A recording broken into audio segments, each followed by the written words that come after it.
नमस्कार। उत्तर प्रदेश में भी जम्मू कश्मीर और हरियाणा से कोई कम चुनावी माहौल नहीं बना है, जबकि चुनाव की तारीख का भी ऐलान भी नहीं हुआ। मुख्यमंत्री योगी आदित्यनाथ और समाजवादी पार्टी के नेता अखिलेश यादव एक दूसरे के खिलाफ धीरे धीरे काफी आक्रामक होते जा रहे हैं। अयोध्या की हार पर यूपी में बीजेपी और समाजवादी पार्टी के बीच संग्राम धीरे धीरे भारी होता जा रहा है। मिल्कीपुर और करहल की जंग में ये एक दिन तब्दील होगा। मिल्कीपुर वो सीट है जहां से समाजवादी पार्टी सांसद अवधेश प्रसाद विधायक हुआ करते थे, और मैनपुरी की करहल विधानसभा सीट वो है जो अखिलेश यादव के कन्नौज से सांसद पहुंच जाने के बाद खाली हो गई। यूपी की 10 सीटों पर उपचुनाव होने जा रहे हैं, लेकिन मुख्यमंत्री योगी आदित्यनाथ का ज्यादा जोर मिल्कीपुर और करहल पर ही दिखाई दे रहा है, क्योंकि अगर इस बार भारतीय जनता पार्टी मिल्कीपुर हार गई तो फिर से बीजेपी की बदनामी होगी, क्योंकि ये भी अयोध्या के पास है। वही करहल समाजवादी पार्टी की सीट थी। करहल विधानसभा सीट मैनपुरी लोकसभा क्षेत्र से आती है, जहां से फिलहाल डिंपल यादव सांसद है। उपचुनाव में समाजवादी पार्टी और कांग्रेस तो लोकसभा चुनाव की तरह मिलकर लड़ेंगे, लेकिन बीएसपी अकेले मैदान में उतर रही है। लेकिन अयोध्या की हार की वजह से बीजेपी के लिए ये उपचुनाव आन बान और शान का मसला बन चुका है, और इन उपचुनाव की वजह से ही मुख्यमंत्री योगी आदित्यनाथ और पूर्व मुख्यमंत्री अखिलेश यादव के बीच जुबानी जंग लगातार तेज होती जा रही है। हाल ही में अखिलेश यादव ने बोल दिया था कि मठाधीश और माफिया में कोई फर्क नहीं होता है। फिर क्या था, योगी आदित्यनाथ भी गर्मी ठंडा कर देने वाले अंदाज में एक बार फिर से शुरू हो गए।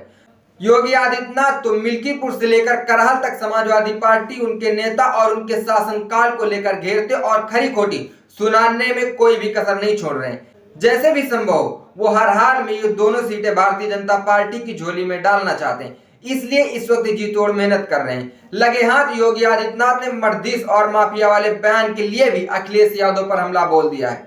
योगी आदित्यनाथ ने आरोप लगाया कि सपा नेता में औरंगजेब की आत्मा घुस गई है। साथ ही सपा सरकार के जमाने की याद दिलाते हुए कहा कि 10 साल पहले जब भारतीय जनता पार्टी की सरकार नहीं थी तब पूरे प्रदेश में अराजकता थी, महिलाएं असुरक्षित और गुंडा टैक्स लेने वालों के सामने सरकार में लोग बैठे नतमस्तक थे। योगी आदित्यनाथ के पलटवार के बाद अखिलेश यादव ने भी एक पलटवार किया और प्रेस कॉन्फ्रेंस बुलाकर अपनी बात कही, जिसमें अखिलेश यादव ने योगी आदित्यनाथ को उसी भाषा में जवाब दिया। पहले अखिलेश यादव ने बगैर नाम लिए योगी आदित्यनाथ को ही निशाना बनाते हुए कहा कि मठाधीश और माफिया में कोई फर्क नहीं होता है। ये बात पहले अखिलेश यादव ने कही थी, लेकिन अब अखिलेश यादव का कहना है कि मुख्यमंत्री मठाधीश शब्द को अगर एक दूसरे की तरह लेते हैं तो मैं कहूंगा वो मठाधीश मुख्यमंत्री है। मैंने किसी धर्मचारी या महंत को कुछ नहीं कहा है। अब अखिलेश यादव सफाई देने में लगे। भले ही अखिलेश यादव ने लोकसभा चुनाव में फैजाबाद की सीट जीत ली हो, लेकिन जिस तरीके से योगी आदित्यनाथ ने मिल्कीपुर को अपनी प्रतिष्ठा से जोड़ लिया है और आक्रामक कैंपेन कर रहे हैं, अखिलेश यादव भी जानते हैं कि अगर सावधानी हटी तो दुर्घटना घटी।